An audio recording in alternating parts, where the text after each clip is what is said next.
Great. So just a reminder, on Thursday, we've got our 7th lecture quiz. And I think we decided last week that that was going to cover chapter 11, physical and chemical agents for microbial control. So I just wanted to remind you of that. And seems like a long time since we've had a quiz, and it has been close to 3 weeks. We had the exam a couple weeks ago, but we got a quiz this week. We got a quiz next week. We've got the 3rd exam the following week, and then 2 more quizzes and a 4th exam. So from here on in, we've got something going on every week in terms of either a quiz or an exam. So we'll get back to our respondus.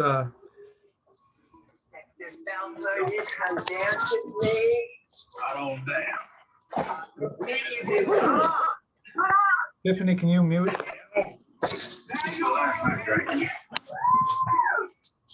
Sorry, I didn't realize it wasn't. Tiffany's having a party. We should be at her house, huh?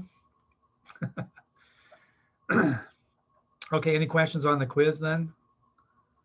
Anything you need to know about that other than Thursday? All right. Looking at again the lecture schedule, we are wrapping up chapter 12 this week and beginning 13. I have not yet posted any Zoom lectures on 13, but I suspect you're probably working in chapter 12 at this point, is my guess. But Thursday is sort of my day to get started on that second half of the week's chapter, and then I try to get all of those done. I like to get them done before the following week. At least that's what I kind of try to do, my goal. So I'm trying to stay a step ahead of you, in other words. So you have those Zoom lectures to reference if you want to do that. And then as long as I guess we're talking about the end of the semester, which is still 4 weeks out, but it'll go by fast. After 13, we just have 2 more, 14 and 15. So in essence, we're getting toward the end.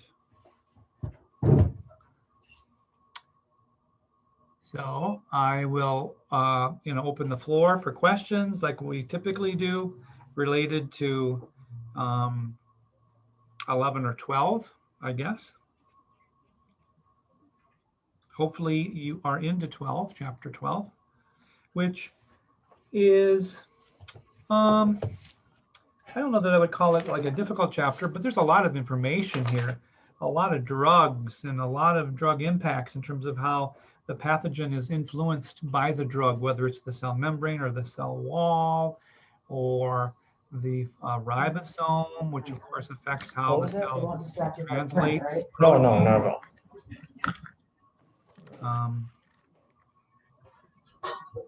So Because I realized today I still actually have to get that ram stain done for the report of the unknown.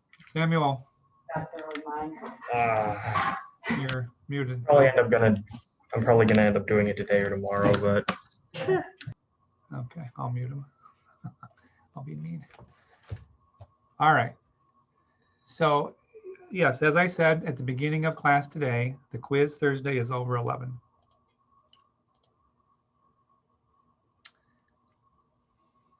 Any questions on 11 or 12, or what's causing you any questions? Miss Bunting, you are unmuted.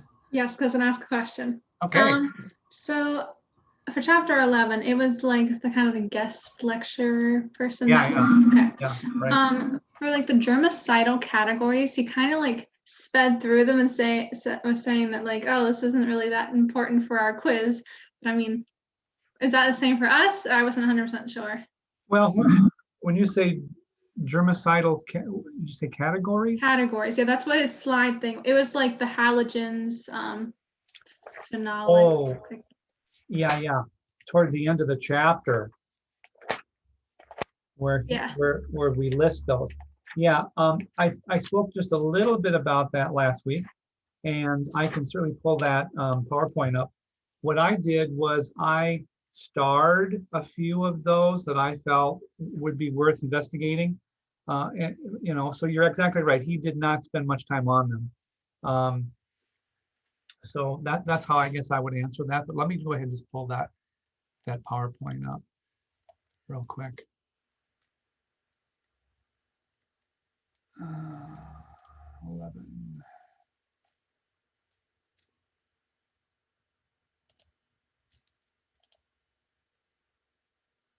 I think it starts with chlorine. Yeah, the halogens, chlorine, and its compounds.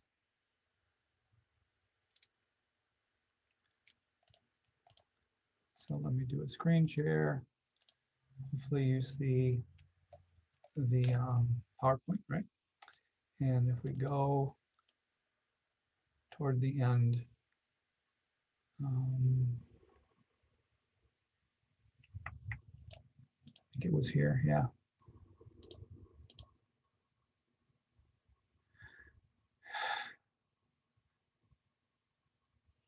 Now, granted, this is the majority of those listed. I will admit that. But those are the ones, again, that I think you could spend some time reading over that part of the chapter. Of course, the PowerPoints that I put together here, the slides, go into each of those. Talking a little bit about some of the direct impacts, like we see here with regard to chlorine and its denaturation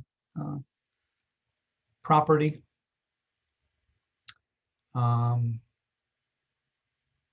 think we talked a little bit last week about iodine and how that's often used as a scrub or a prep for skin with regard to surgery. You don't need to memorize this table. That's not the purpose. That'd be too darn much minutia. But just to get a sense of what are the different types of halogens, and we're talking mostly about chlorine and iodine. Those would be the two fundamental, clusters, if you will, of halogen antimicrobials. And then again, the PowerPoint talks about Joseph Lister. I think I described this whole thing to you guys the other day. I hope you watched this hyperlink video. Very interesting stuff. So I guess to answer your question, I would use this table as a guide, which as I said earlier, is most of those terms listed. Does that help?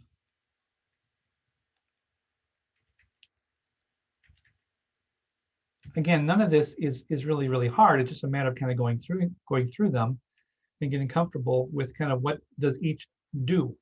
What are the antimicrobial impacts by ethylene oxide gas? Because sometimes if you want to sterilize a tube, a catheter, you can't autoclave it. It's gonna melt the plastic. You could irradiate it, I guess, or you can subject it to something like a gas that sterilizes that medical instrument. That would be maybe plastic based or like a rubber tubing base, maybe something that wouldn't do well in a very, very heated sterilization protocol. And it's not something that we often think about. I don't think. How do they sterilize that component that's used for the knee replacement, or when they put in artificial heart valves? Those have to be sterile when they come out of the package for the cardiologist puts them in you. So that's what these sort of talk a little bit about. And there's some very interesting ways to sterilize. Because it says heat sensitive plastics and delicate instruments. There you go. Ethylene oxide is a real important sterilant. We don't explore this at all in lab. We talk about the autoclave, of course, and we talk about incineration when we heat our loop or heat our needle as we go to make transfers.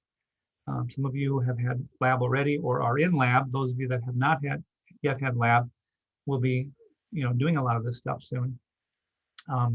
So we explore some of those sterilization techniques, but of course we can't hit all of them.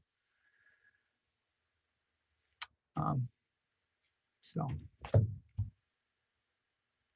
we wash our hands before and after lab, right? If you're a nurse or you work at a nursing home, you're washing your hands before and after you hopefully start working. Now, this doesn't necessarily sterilize, it sanitizes, it acts as an antiseptic. Any soap would help remove a lot of pathogens, perhaps, and non-pathogens from your hands, but you're not removing all of them, as you know. You can't remove all of those. You can't sterilize your hands. You can wear gloves, surgical gloves to minimize the chance of things getting from you onto the patient or the, your client or whatever.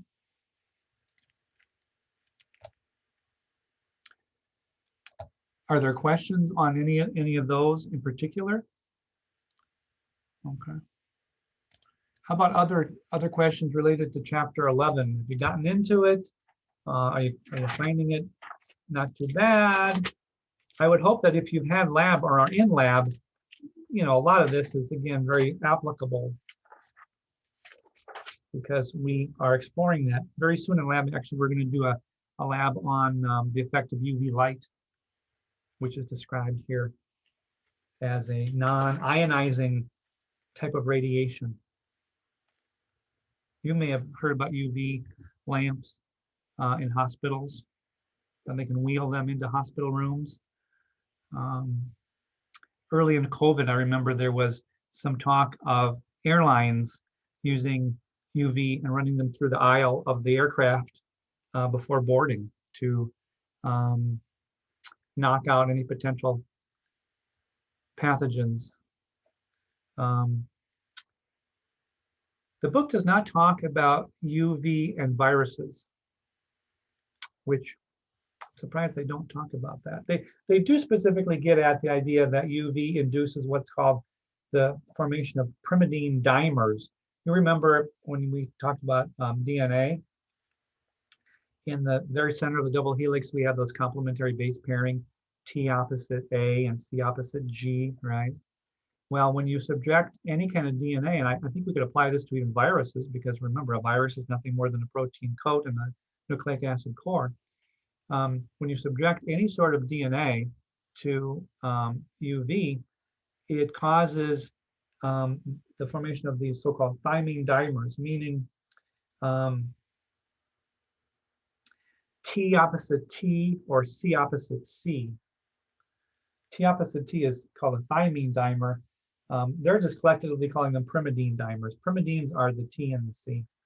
So instead of having, as I said, T opposite A and C opposite G, it's TTCC. That's not conducive to normal chemistry, right? So the DNA cannot replicate. The DNA cannot be transcribed. You can't make protein. It really just prevents the cell from reproducing. It stops it in its tracks. It basically just knocks it out. So that's kind of what UV does. Of course, UV can also cause our skin not only to tan and look nice, but it can also induce skin cancer down the line, right? It's the same sort of effect that it has on our cells too, our DNA. So that's kind of interesting. Are you having any problems with chapter 11? Again, there's a lot of material there.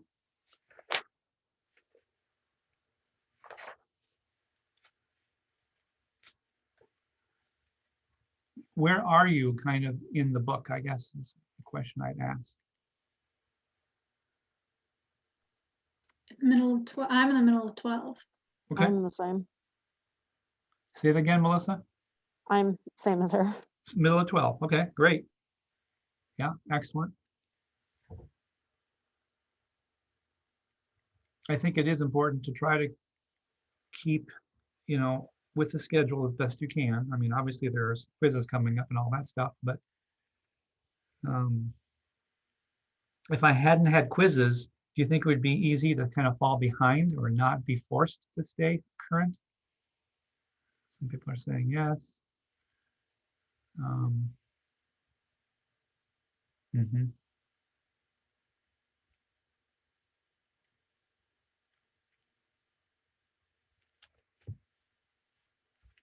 As I indicated, I had to break chapter 12 up into four small, I don't know, small, I think couple of them are close to an hour long classes. I thought I could break it down into three, but I did four. I think you guys probably would prefer shorter snippets as opposed to big, longer ones. I would anyway. They tell us it's better to do smaller increments or smaller chunks as opposed to bigger pieces of information for students. Okay, so a lot of you are into 12.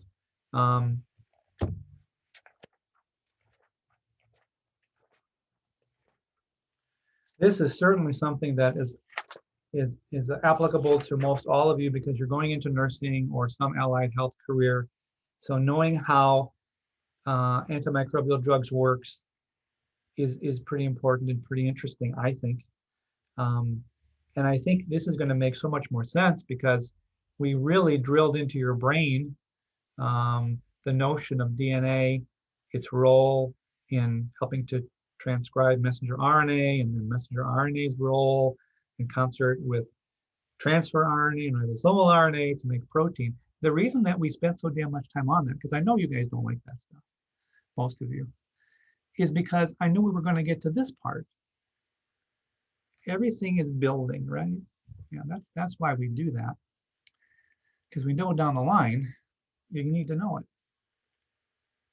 Now, do you have to know when you become a nurse what a given antibiotic looks like in terms of its chemical structure?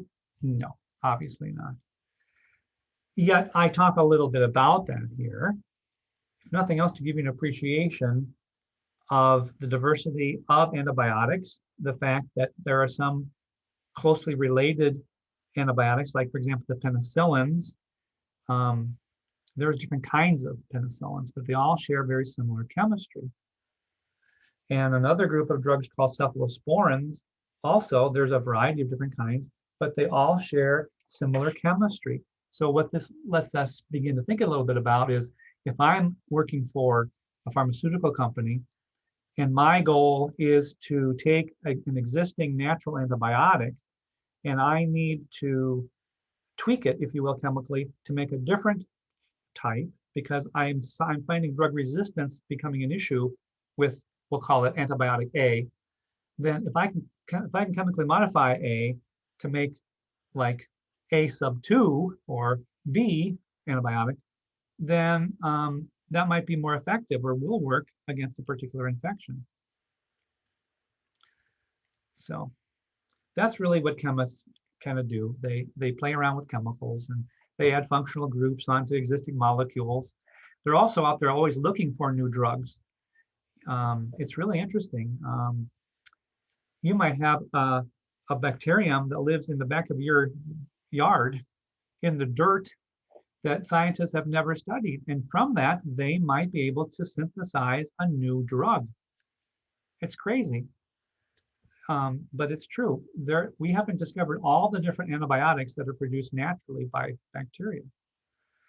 So people travel all over the world. They go to the rainforest, they go to the high Arctic, they go in the oceans, they go in your backyard, they go all over and they sample occasionally and they look at what's in the soils and in the substrate. And sometimes that's how new drugs are discovered.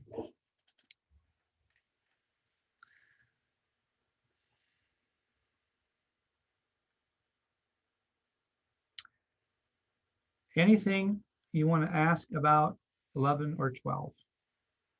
Anything you'd like to go over?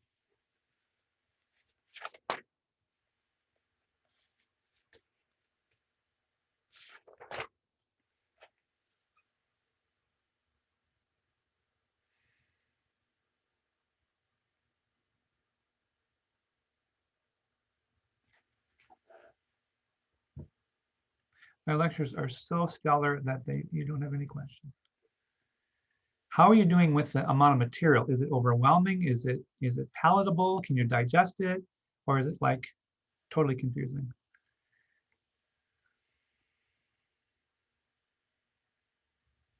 I guess if it was totally confusing, you'd be asking questions.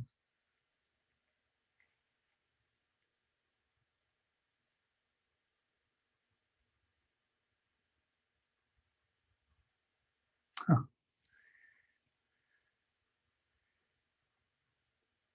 Well, I think kind of what students often tell me is there's just a whole lot of information and there's a whole lot of terminology.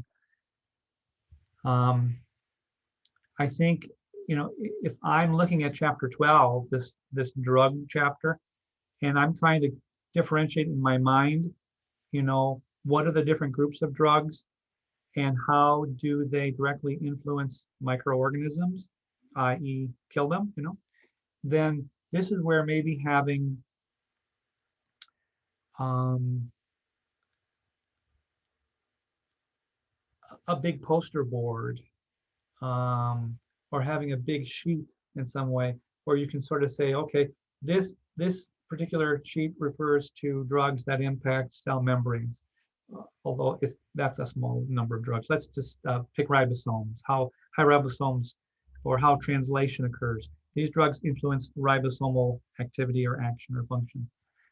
Try to break it down into note cards or to sheets. And that's what you've probably been doing for a lot of your classes. So I'm not telling you anything you probably don't already know. Yeah, and Hannah, I understand getting outside is kind of nice. It's harder to stay focused. We're getting to that time of the year where it's just hard mentally and physically. I guess what I would tell you there is, I remember studying for finals. It would always be nice, and I would just go outside and take my notebook and find a shady spot in a lounge chair or whatever, and near a lake, whatever, and just got a nice environment to study. It's great to get outside. This is guaranteed to put your insomnia to bed. So this will put you right to sleep. Right? Yeah, Leandra, it is a lot to remember. I understand that. Yeah,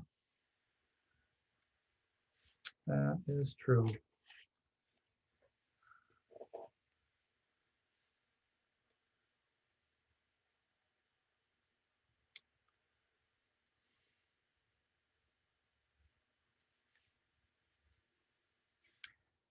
Well, I hate to end class now, but if you don't have any questions, are there any topics in chapter 12 to focus on? Well, obviously for the quiz on Thursday, answer is no, because it's on 11. But yeah, as I said earlier, I think having an idea of the types of antibiotics that exist. Of course, how do they originate? I talk about that at the beginning of the chapter.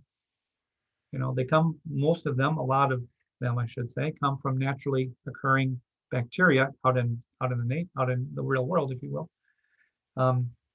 So the origin of drugs, and then this chapter spends a lot of time talking about interactions between drugs and microbes. And the figure in your book on 373, which is this one here, is a new diagram. I provide you with a slightly different version of that figure, which I happen to like better. But it's virtually identical. I'm not showing you anything on the PowerPoint that's different from what is here. This is okay as well. This isn't bad. I just kept what I had in the previous edition. Not that I'm afraid of going with a newer version of whatever, because I do try to keep up and change things. I spent a lot of time doing that. I just didn't like this, so I kept what I had.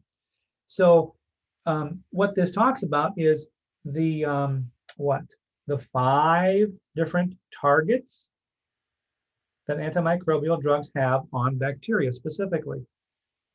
And those 5 are cell wall, cell membrane, affecting metabolic pathways, DNA, RNA, nucleic acids, in other words.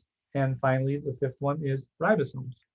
So that figure has a lot of information here, tons. It lists those drugs specifically that impact these various 5 parts of the cell. And now you don't need to know every single drug under all 5 targets, but in the PowerPoint and in the Zoom lecture that I posted, I talk about a couple of these, and so for that I would be familiar with how a given drug influences a particular part, cell component, or metabolic pathway of a microbe. So figure 12.2 sets the stage for what a big chunk of this chapter talks about.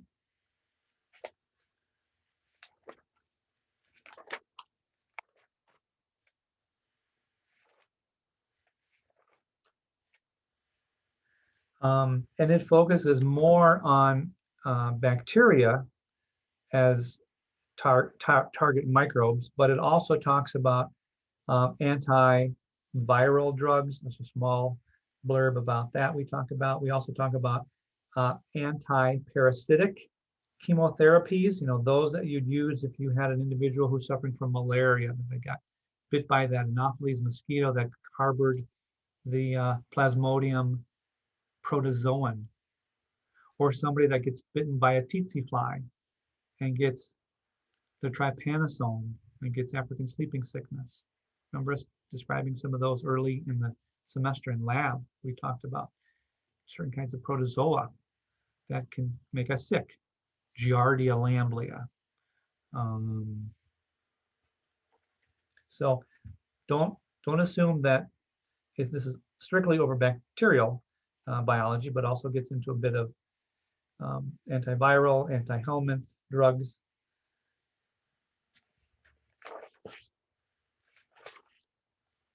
And then we get into drug resistance and how that develops, mostly in bacteria. That's become a big issue, hasn't it? Drug resistance.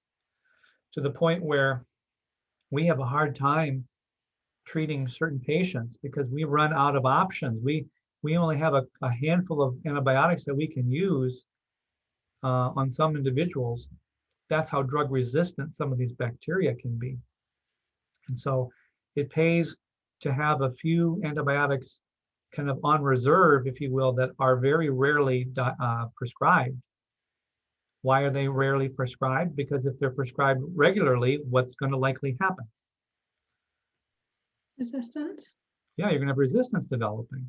So if you can hold off on using them, or using them very sparingly, only when you need to, and it's a dire situation whereby the patient will die unless they have this particular antibiotic, then you got to hold that in reserve, because there actually are some bugs out there that we don't have any antibiotics for. I mean, people are dying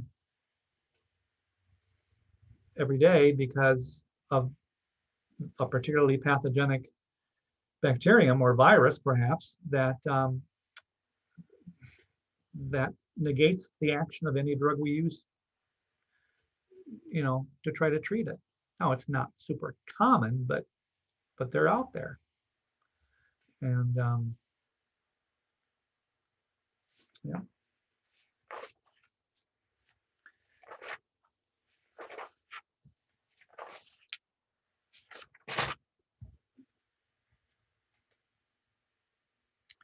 So I'll ask one more time. Any questions on 11 or 12?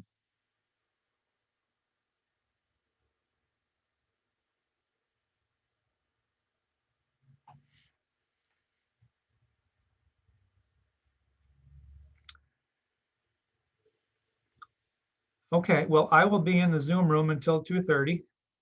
So you're certainly welcome to stick around, talk, chat one-on-one if you have any questions or what have you.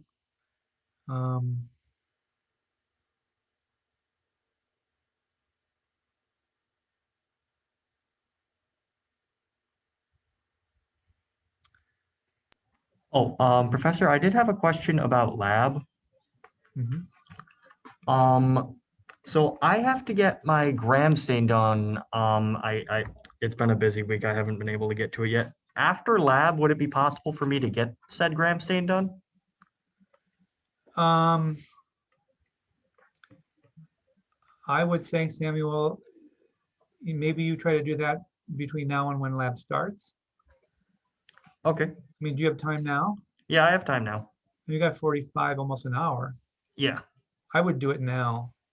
Oh, okay. Because I can't guarantee that I or Deb is going to be around after lab gets over, which we're going to probably go the entire time today. So it's going to be close to 5 or after, I'm sure, before we get done. All right. All right. So since we're breaking a little early, that might be your best bet, actually. Okay. Okay, Thank you. you bet.